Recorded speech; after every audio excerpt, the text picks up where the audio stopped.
Welcome to part 2 of Let's Play Kharé, Cityport of Traps by Steve Jackson. At the end of the last part, I was about to read paragraph 244. Now, before we do that, I have a little confession to make. At the start of this book, I was supposed to turn to paragraph 79 because we know flanker from book 1.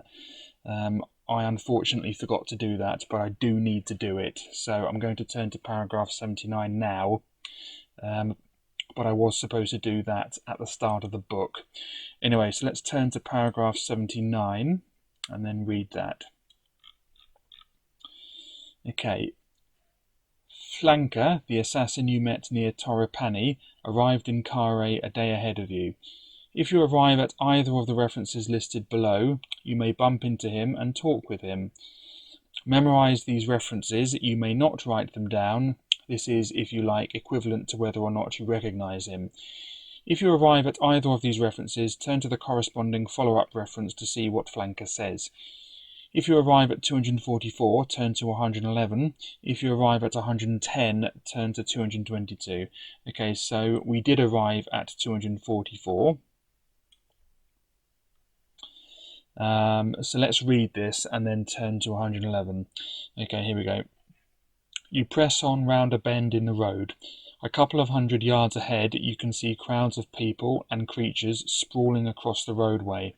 Several tents have been erected which are joined by lines of colourful flags.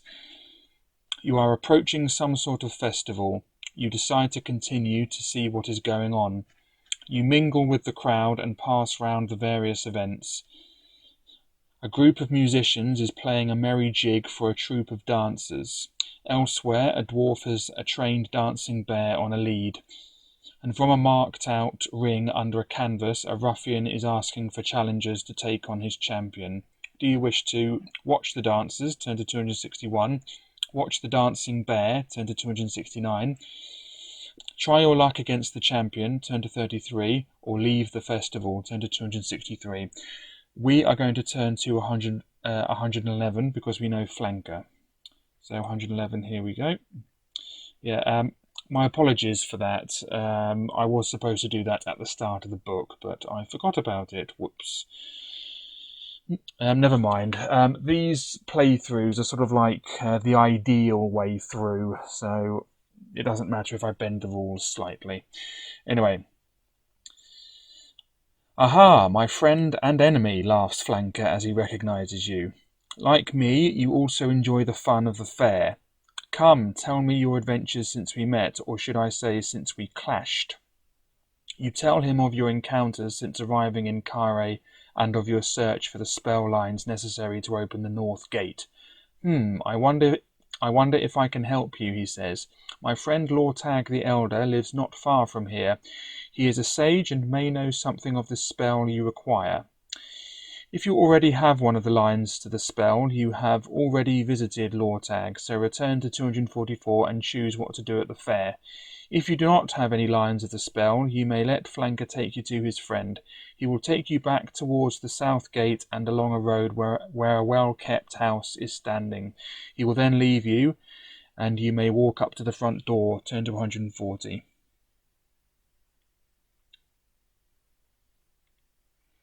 Okay, we don't have any lines of the spell, and so we're letting Flanker take us to his friend. Okay, and so we're turning to 140.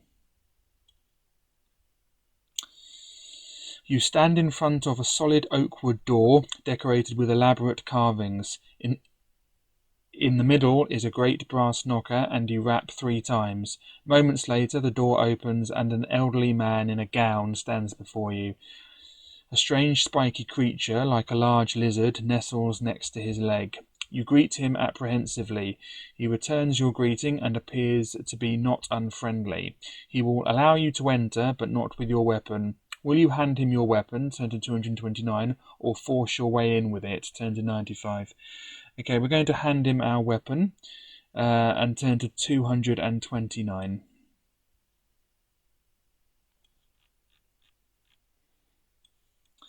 He takes your weapon and leaves it by the door. He seems genuinely friendly, introducing himself as Lortag the Elder, a scholar and sage.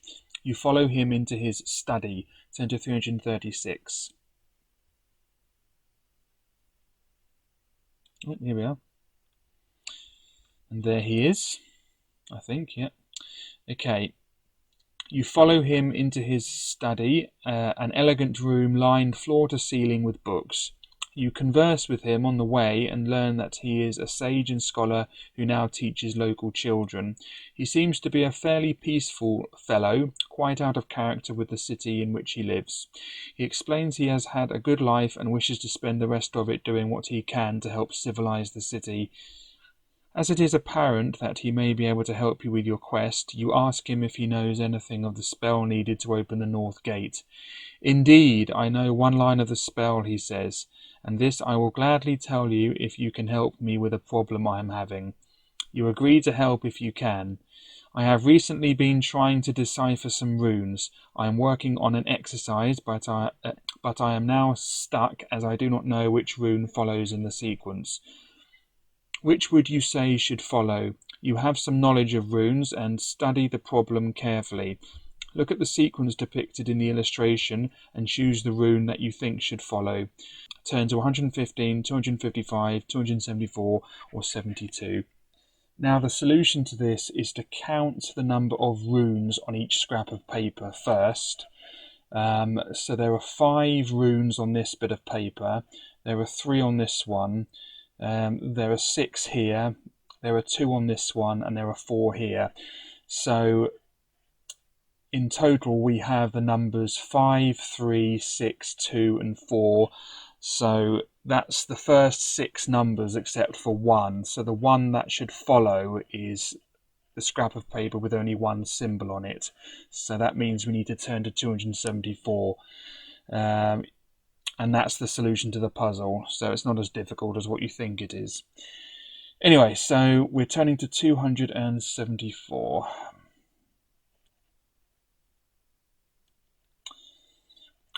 Let me see that, he says. Why do you think this rune is correct? You explain that the others represent spots on a gambling die. This rune is the missing one. Of course, he exclaims. He is very excited at your having solved his problem and enthusiastically agrees to help you in your quest. I know of only one line in the spell you require, he starts, and it reads as follows. So tumblers 2 seal deep inside.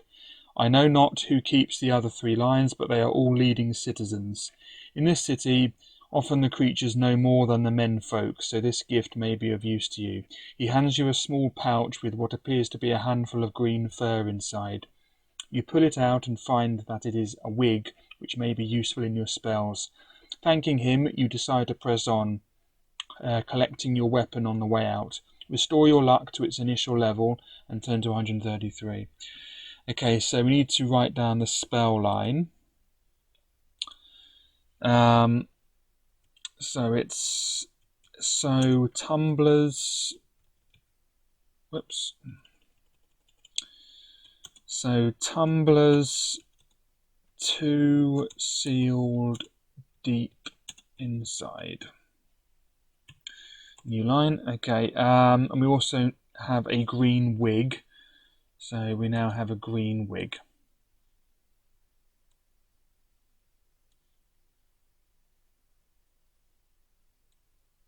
There we go. Okay, so green wig. And with that, oh yeah, we need to restore our luck to its initial level, don't we? Which it already is. So with that, we're turning to 133.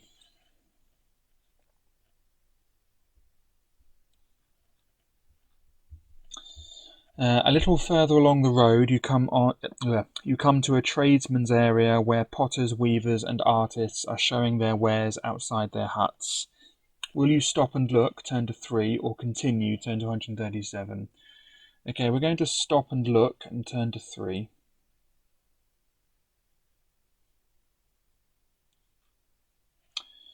Two artisans look particularly interesting, an artist with no hands who is exhibiting a series of portraits, and a firemaster who is displaying ornate fires, all coloured in different hues. At which do you want to look? The artist's works, turn to 18, or the firemaster's fires, turn to 96. Okay, we're going to look at the firemaster's fires and turn to 96. You walk over and greet the firemaster. He smiles and hopes you are interested in his fires. He shows you the beauty of white, green, blue and black fire. He is able to create little fires of all these different colours by placing his special rocks of corresponding colours into the flames. You are most impressed, as his creations are certainly beautiful, but they would be of little use to you. Perhaps you would be interested in one of my special fires, he says. Have a look inside. If you wish to enter his hut, turn to 108. If you would rather look at the artist's paintings, turn to 18. Okay, we're going to enter his hut and turn to 108. You enter the hut. In the centre of the room, underneath an open chimney, a fierce fire is burning. Although the blaze is considerable, very little heat actually comes from it, and looking into it you can see a wooden chest resting on the embers in the centre of the flames. But it is not burning. If you are apprehensive, you may leave the hut and continue on your way, turn to 137, otherwise you may plot away to see what treasures might lie in the chest. You could try stepping into the flames, as they are not hot, turn to 130, or you can cast a spell. Zip 467, Tell 420, Nip 346, Gop 478, Mag 453. Okay, we're going to cast the Mag spell and turn to 453.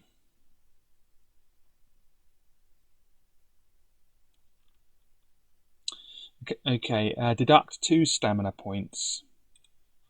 Puts my stamina down to 14. There we go. You cast the spell around yourself and step into the flames. You feel nothing. You open up the chest in the middle of the fire and find 10 silver pieces and a silver mirror. You grab these and step out of the flames. You look at your treasures and, before your eyes, the objects turn from silver to gold. You have found 10 gold pieces and an elegant gold-backed mirror. You quickly hide them in your pack as a voice calls from outside. Well, what do you think? Okay, so we have 10 gold pieces and a gold-backed mirror. So let's put that in our equipment. So that's 10 gold pieces. That puts my gold pieces up to 47. And we have a gold-backed mirror.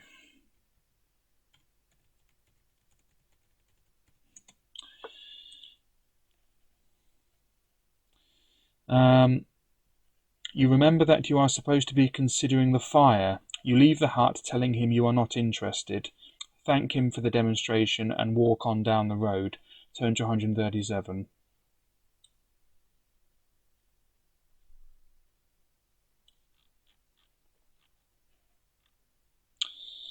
You continue along the road until you reach a Y junction where you carry on northwards. Turn to 191. You reach a junction where several roads converge. You may continue ahead, turn to 297, or turn to the right, turn to 84. Okay, we're going to turn to the right and turn to 84. You soon arrive at another crossroads where you may either turn left, turn to 57, or carry straight on, turn to 322. Okay, we're going to carry straight on and turn to 322.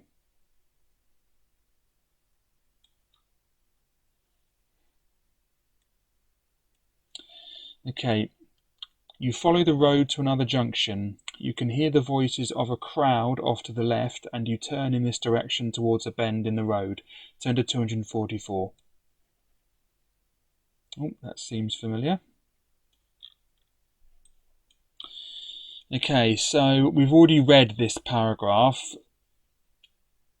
So we're turning to 111 again, because we recognise flanker.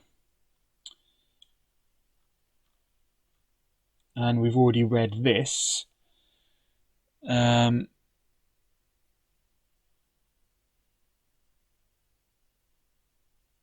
So we've already been to law tag, so we're returning to 244. So that was a little bit pointless. And now we are going to leave the festival. So we're now leaving the festival, and turning to 263. I have read that paragraph before. So 263, here we come.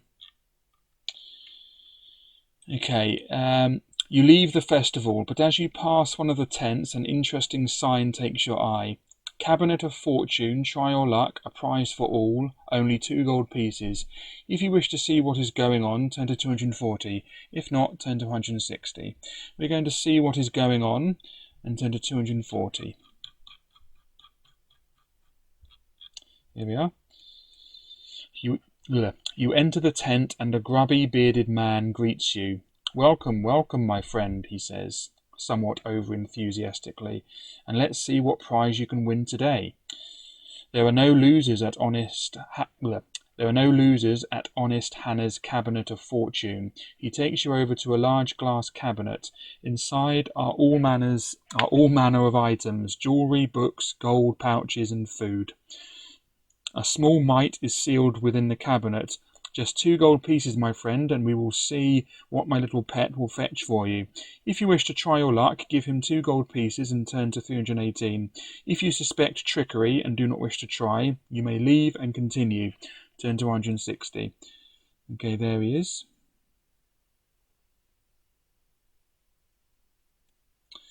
Okay, we're going to try our luck, and that means we need to deduct 2 gold pieces. That puts me down to 45.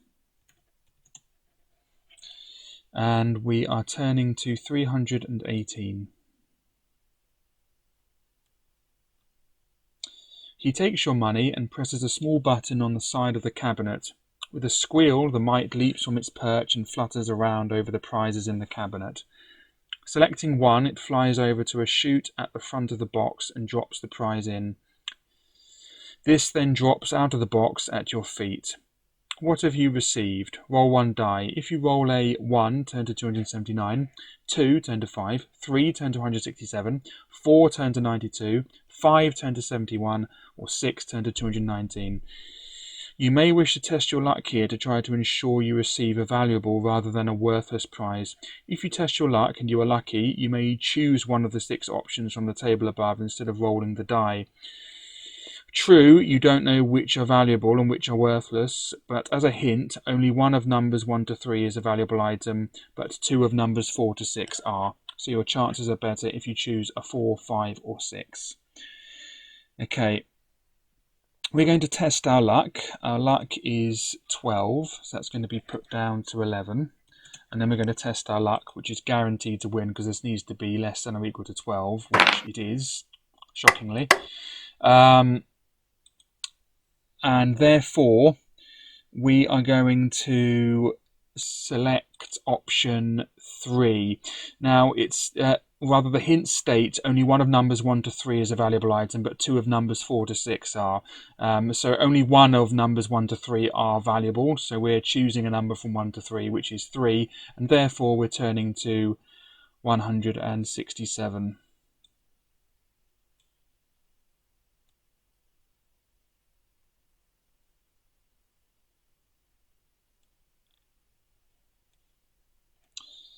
You have received a lucky talisman. As long as you have this item, you may deduct 1 point from your dice roll whenever you test your luck. If you already have a lucky talisman, the effect will not be doubled because you have 2. You may now leave the tent and continue. Turn to 160. Okay, so let's write that down. We have a lucky talisman. So, lucky talisman, deduct 1 from dice roll when we test our luck, rather when we test our luck. Okay, that was indeed lucky. Good. 3 is the only thing you want from that. So I do recommend sort of testing your luck to make sure that you can choose 3. Anyway, you are nearing the centre of Kharé. The huts and dwellings are much more densely located and the roads are dirty. Creatures throng the streets and watch you as you pass. You come to a fork where you may either turn left, turn to 202, or continue on towards the port area, turn to 165. Which will you choose? We are going to turn left and turn to 202.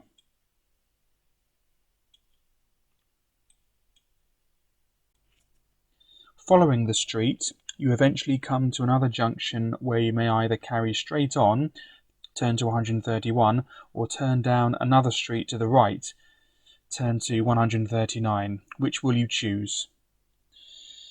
We are going to turn down another street to the right and turn to 139.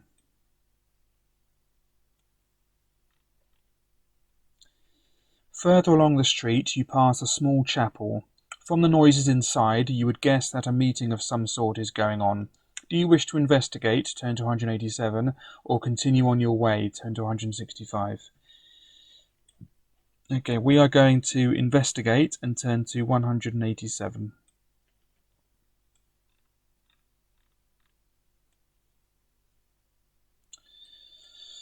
You step into the chapel as a woman and her child are leaving. He really is a holy man, mother, the little one is saying.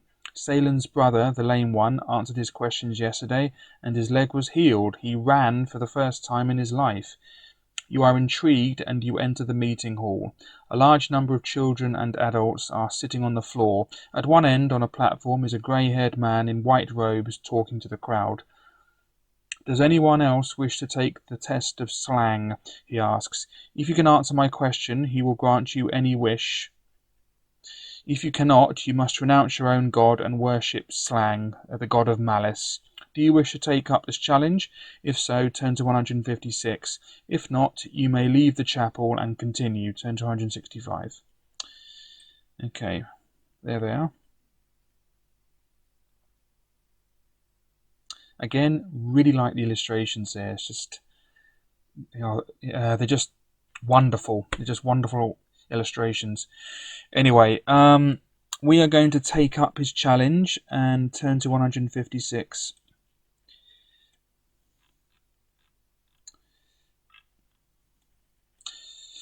You raise your hand and accept his challenge. And who is your god, stranger? Asks the priest. You tell him, Libra, the goddess of justice.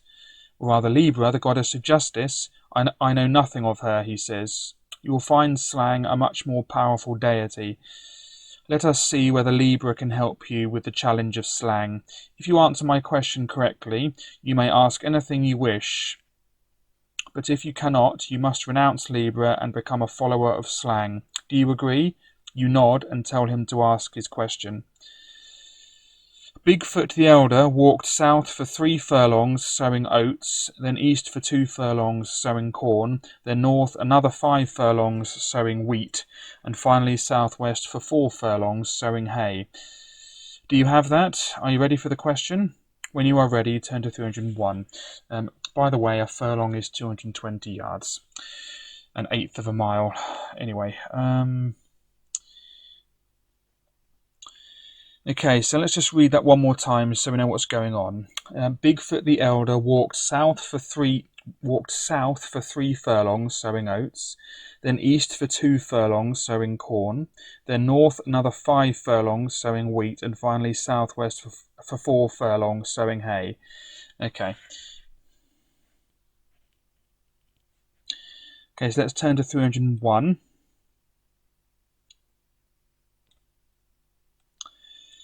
Okay, the question is, and here the priest pauses for effect, the tension mounts in his audience.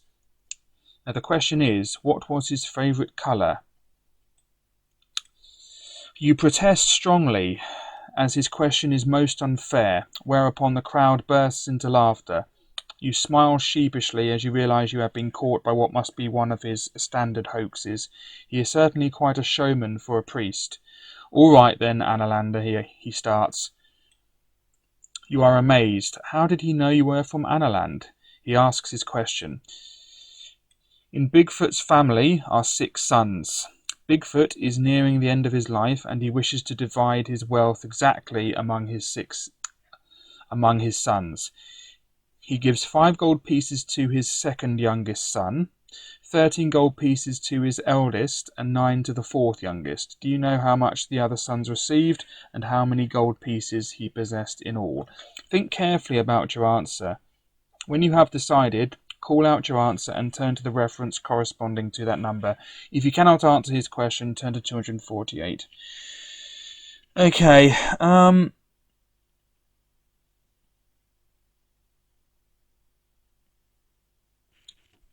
Okay, so let's just read this one more time. So he has 6 sons. He's dividing his wealth exactly among his sons. He gives 5 gold pieces to his second youngest son,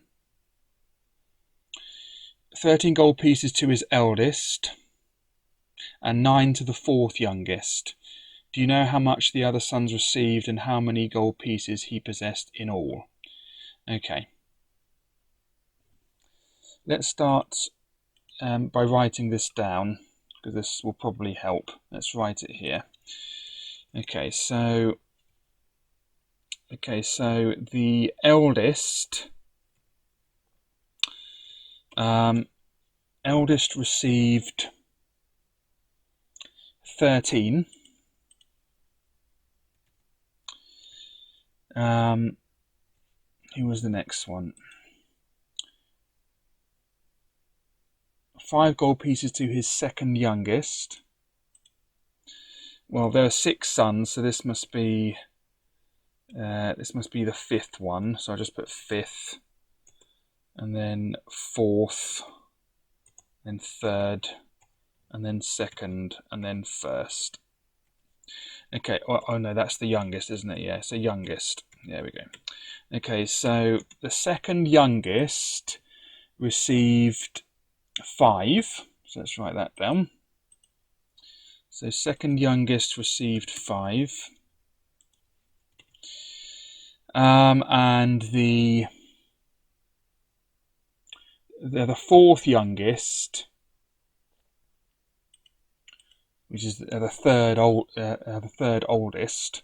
So the fourth youngest, which is this one, received, what was it, 9?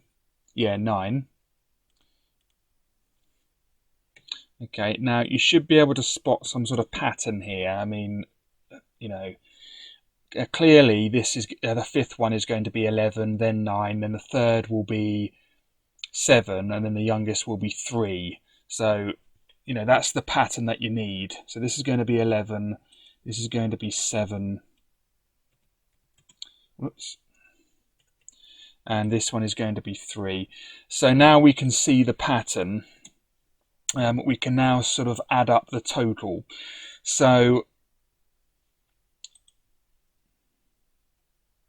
how much the other sons received and how many gold pieces he possessed in all. Okay, so how many gold pieces did he possess in total? Well, 13 plus 11 plus 9 plus 7 plus 5. So the total must be 13 plus 11 plus 9 plus 7 plus 5 plus 3. Well, 13 plus 11 is 24, plus 9 is 33, plus 7 is 40, and plus the 5 and the 3 is 48.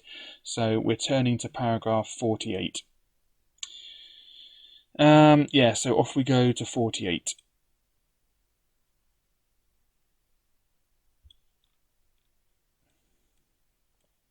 And here we are.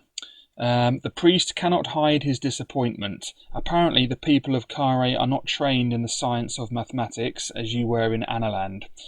As he has agreed, he will grant you one wish. You ask him what he knows of the spell to open the north gate of Kharé.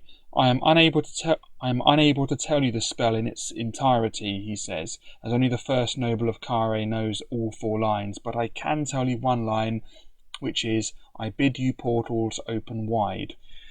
Okay, so let's note that down. I bid you portals open wide. So that's the next part of the spell. His audience is amazed at your wisdom and they shout out their good wishes as you leave the chapel. Restore your luck score to its initial level. Now turns to 165. Okay, so luck is going back to 12. That's good. And now we're turning to 165.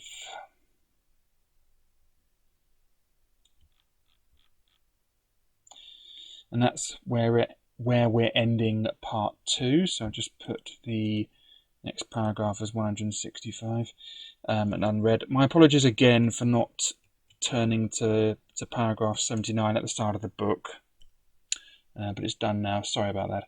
Anyway, so 165 is our next